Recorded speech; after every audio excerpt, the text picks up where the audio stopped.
dengan pihak dari Koramil juga. Dokter sendiri bertahan selama berada di jurang dari pukul 9 lewat sampai sekitar pukul 9 malam. Baru dokter dari jurang menuju ke arah pos Pamtas 403. Saya, Paman Eman, dan juga Paman Patra bersama Suster Anti dan juga Suster Kris masih tetap berada di dalam jurang. Pada pukul 5 sore saya sendiri berusaha, karena melihat situasi sudah aman, saya berusaha keluar dari semak-semak, kemudian berlari menuju ke Koramil. Sesampainya di Koramil tidak ada petugas karena petugas semua sudah diarahkan ke pos Pamtas. Sehingga saya memilih mengamankan diri di salah satu rumah warga yang ada di sekitaran Koramil itu. Paman Patra tetap memilih dan juga Paman Eman tetap memilih bertahan di jurang bersama dua suster, tetapi posisinya terpisah. Kemudian pada malam harinya Paman Eman yang terkena busur itu, dia memilih untuk naik pada sekitar pukul 10 malam. Kemudian dia berusaha tidur di bawah kolom rumah warga yang ada di sekitaran jurang itu. Paman Patra tetap bertahan. Kemudian pada pagi harinya sekitar pukul 6, Paman Eman bergegas menuju ke Koramil untuk meminta perlindungan. Begitu juga Paman Patra. Sehingga pada sekitar pukul 7 kami 3 bertemu di Koramil dalam keadaan selamat. Suster Anti dan Suster Kris masih tetap bertahan di jurang. Suster Anti keluar dari jurang sekitar pukul 10 malam dengan kondisi saat itu hujan deras. Dalam keadaan telanjang, dia dari jurang menuju ke Polsek Kiwirok. Sesampainya di Polsek Kiwirok tidak ada petugas karena memang petugas semua sudah pada ngungsi sudah pada diamankan ke pos Pamtas itu. Mereka bertugasnya di situ. Kemudian Suster Anti memilih untuk bertahan di pos, tetapi karena takut dengan situasi, dia berusaha keluar dari pos lalu kembali bersembunyi di semak-semak. Sampai pada sekitar pukul 7 pagi, itu ada kegiatan pembersihan dari pos Pamtas 403, sehingga Suster Anti memilih untuk keluar dari semak-semak karena memang dia juga sudah pada tidak berdaya lagi. Menurut keterangan dari Suster Anti bahwa pada saat itu dia sudah pada siap untuk pasrah, untuk mati karena memang sudah sama sekali tidak berdaya. Tetapi dia berusaha merangkak pelan-pelan sampai ke pos polsek sehingga berteriak dan meminta pertolongan daripada pihak pos Pamtas. 20 menit sudah tidak bisa ditahan lagi karena memang rumah sudah plafon-plafon yang terbakar sudah mulai pada runtuh. Sehingga saya memilih untuk mengajak ketiga suster ini untuk keluar dari dalam barak medis. Pada saat kami berusaha untuk lari menghindari amukan KKB, kami memilih lari ke depan, mereka sudah menghadang kami pada posisi depan. Kemudian saya berusaha merangkul ketiga suster menuju ke jurang, tetapi sampai di belakang jurang yang ada di belakang barak medis juga mereka sudah berada di situ dengan diperlengkapi senjata dan juga busur dan anak panah. Akhirnya saya berusaha untuk mengamankan ketiga suster ke rumah warga yang terdekat jaraknya sekitar 5 meter dari barak medis itu. Sesampainya di situ mereka juga ada di situ berusaha untuk membakar rumah warga yang di sebelah. Akhirnya saya memilih untuk mengamankan ketiga suster di dalam kamar mandi dari rumah masyarakat itu. Sekitar 30 menit kami berada di dalam kamar WC. Kejadian semakin brutal, mereka semakin membabi buta.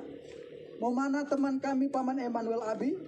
Kemudian mereka mulai membakar rumah-rumah warga dan juga pasar, serta bank, rumah distrik yang ada di sekitaran barak medis itu. Kejadian semakin brutal, akhirnya saya mengambil keputusan untuk kami bisa mengamankan diri. Dalam hitungan detik saja, saya sebagai laki-laki mengamankan 3 orang perempuan pastinya tidak bisa karena mereka mengejar kami dengan senjata dan juga busur dan anak panah. Tidak ada jalan lagi, kami memilih lari ke depan, mereka sudah menghadang ke samping kiri kanan dan juga mereka sudah menghadang semua. Akhirnya di belakang kami terdapat jurang yang cukup terjal, kedalamannya sekitar 500 meter dengan sudut ketajamannya itu sekitar 90 derajat.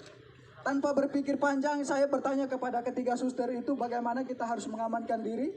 Mereka menjawabnya, kita lompat saja. Akhirnya tanpa berpikir panjang saya menghitung 1 sampai 3 dan saya sendiri lompat pertama. Kemudian ketiga suster mengikuti saya untuk melompatnya. Sesampainya di bawah kami pikir bahwa kami sudah aman dari kejaran mereka, tetapi mereka tetap mengikut kami ke bawah. Sampai ke bawah saya sendiri tersangkut di akar pohon.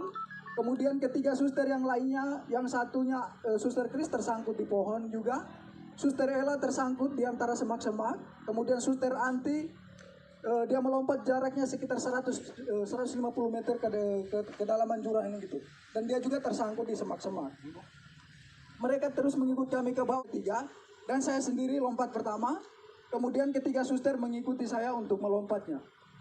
Sesampainya di bawah kami pikir bahwa kami sudah aman dari kejaran mereka, tetapi mereka tetap mengikut kami ke bawah. Sampai ke bawah saya sendiri tersangkut di akar pohon. Kemudian ketiga suster yang lainnya, yang satunya suster Kris tersangkut di pohon juga.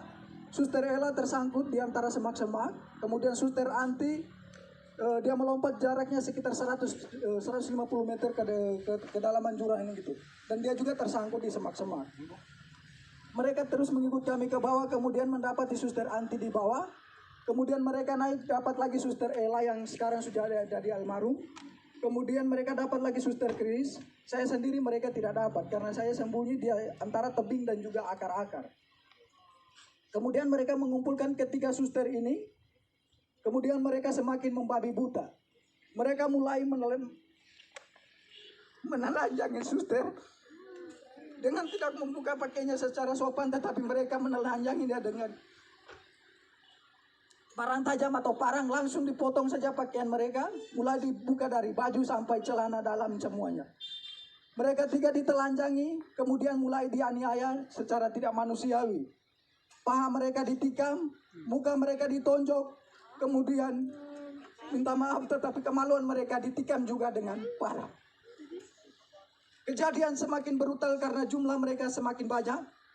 Akhirnya suster-suster ini tidak berdaya lagi. Mereka semakin lemah, akhirnya mereka pingsan. Dalam keadaan pingsan mereka dipikir bahwa mereka sudah meninggal, sehingga terpaksa mereka didorong lagi ke dalam jurang yang lebih dalam. Kedalaman jurang itu sekitar 300 sampai 400 meter. Suster Christine yang didorong Gerat lari menuju arah Mado. Sampai di Mado, dokter sendiri dihadang, kemudian dipukuli dengan besi, kemudian digiring ke jurang dan langsung ditendang ke arah jurang. Pada pukul 9 lewat sekitar 11 menit, mereka bergerak lagi menuju ke barak yang kedua yang dipimpin langsung oleh saya sendiri sebagai ketua tim. Di situ kami ada 6 orang. Saya sendiri sebagai ketua tim, Paman Selo, Paman Emmanuel Abi, Paman Patra, Suster Christine, Suster Anti dan juga Suster Ella yang sudah menjadi almarhum. Pada saat itu juga mereka melakukan hal yang sama, menghancurkan kaca-kaca jendela dan juga memukul pintu-pintu, berusaha untuk masuk ke dalam untuk menyerang kami. Mereka juga menyiram bensin di sekitar barak medis dan juga mulai membakarnya. Saat pembakaran terjadi, yang ada di dalam puskesmas hanya tersisa saya, Paman Patra dan juga ketiga suster itu. Paman Eman saat itu berada di dalam puskesmas karena sedang buang air besar. Pada saat itu sedang terjadi pembakaran, saya sendiri meminta untuk ketiga teman putri saya atau suster untuk kami segera keluar dari dalam barak itu. Tetapi karena mereka perempuan tidak bisa mengantisipasi situasi, sehingga mereka memilih lebih tenang di dalam barak itu. Makin lama asap makin tebal, rumah sudah mulai barak sudah mulai terbakar, sehingga saya memilih untuk mengurung ketiga teman suster tadi bersama saya langsung di dalam kamar WC karena agak lebih aman. Sekitar pukul 9 lewat 20 menit sudah tidak bisa ditahan lagi karena memang rumah sudah plafon-plafon yang terbakar sudah mulai pada runtuh. Sehingga saya memilih untuk mengajak ketiga suster ini untuk keluar dari dalam barak medis. Pada saat kami berusaha untuk lari menghindari amukan KKB, kami memilih lari ke depan, mereka sudah menghadang kami pada posisi depan. Kemudian saya berusaha merangkul ketiga suster menuju ke jurang.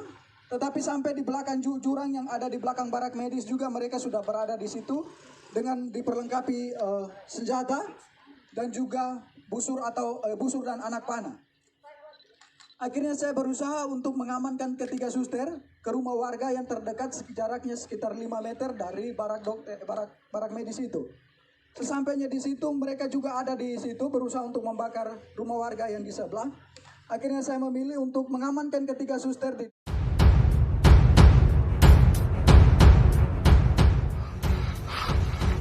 Kiwirok memanah sudah doa dan semuanya rekan-rekan, minta doanya supaya tim kita di Kiwirok sini selamat sehat semuanya. Terlihat jelas puskesmas sudah dibakar dan itu bank sudah mulai dibakar juga saudara-saudara. Bagi pos pasar juga mulai dibakar saudara-saudara. Mereka berhamburan setelah kita kontak senjata dari pagi jam 9 sampai sekarang kita masih kecil saudara, masih los rekor saudara. Kita sudah kontak senjata ya saudara. Ini kita berada di pos Kiwirok. Doa semuanya rekan-rekan untuk ya tetap semangat.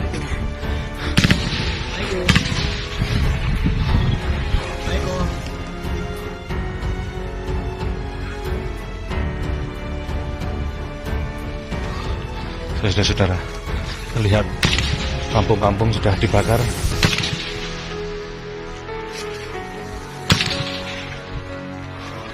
Dan ini kita masih kontak senjata dengan OPM. Saudara-saudara,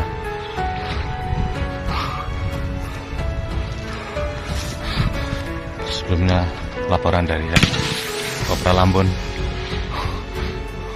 Terima kasih.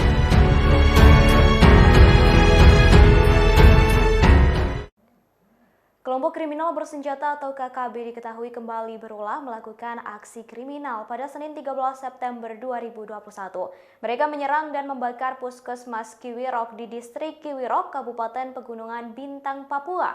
6 tenaga kesehatan diserang, 4 diantaranya nekat terjun ke jurang demi menyelamatkan diri. Penyerangan tersebut dilakukan oleh 50 orang KKB. 4 orang nakes nekat melompat ke jurang demi menyelamatkan diri. Dari 4 orang tersebut, 2 nakes telah ditemukan, sedangkan 2 orang lainnya hingga kini masih dalam pencarian. Saat melompat ke jurang, seorang nakes ditikam menggunakan belati oleh KKB dari belakang. Hal tersebut disampaikan oleh Kapolres Pegunungan Bintang, AKBP Cahyo Soekarnito. Dikutip dari Kompas.com, Rabu 15 September 2021, hingga kini pencarian terhadap 2 petugas kesehatan yang hilang masih terus dilakukan. Namun masih belum juga berhasil lantaran KKB masih terus mengganggu dengan melepaskan tembakan. Cahyo mengatakan tembakan itu berasal dari arah bandara. Terkait aksi yang dilakukan KKB, Cahyo menjelaskan memang sangat sulit untuk dihalau lantaran keterbatasan jumlah personel TNI Polri yang ada di pos Kiwirok. Penyerangan itu diperkirakan dilakukan oleh sekira 50 orang KKB dan diduga dipimpin oleh Lamek Taplo. Kelompok itu terbagi menjadi 2 tim, sebagian beraksi di Okika dan sebagian lainnya tetap di Kiwirok.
Demikian informasi di Tribun News Update kali ini. Terus saksikan Tribun News untuk memperbarui informasi Anda.